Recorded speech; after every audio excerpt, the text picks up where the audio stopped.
Presyo ng lechon tumaas mahigit isang linggo bago ang Pasko. Ang detalye sa report ni Sandy Salvacio.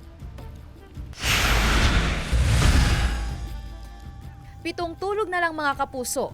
Pasko na. Isa sa mga highlight sa lamesa tuwing Noche Buena, ang lechon baboy. Ramdam na raw ang tumataas na demand sa lechon habang papalapit ang Pasko. 15 customer na raw ang nagpa-reserve sa lechonan ni Melba para sa Pasko. Dahil sa mataas na demand, tumaas din daw ng 30% ang presyo ng lechon baboy. Na-expected yan pag pumatak na yung December. Expected na natin na dahan-dahan na yan pataas yung presyo hanggang sa 31.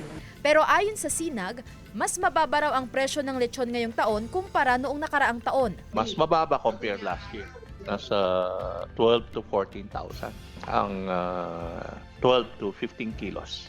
Isa sa mahigpit na binabantayan ng mga negosyante ang mga ASF-infected na baboy na galing sa iba't ibang probinsya. Yung paglabas pa lang yan sa bayan na pinagkuhanan, at dadaan na yan sa inspection. Oo, tinitignan na yan. Tapos every bayan na madadaanan yan na may quarantine silang nadadaanan.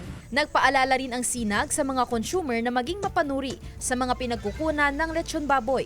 May mga brand kasi na talagang pwedeng kunan. So doon na lang kayo sa mga litsunan na may brand. Kasama si Daryl Peralta, Sandy Salvacio, One North, Central Luzon.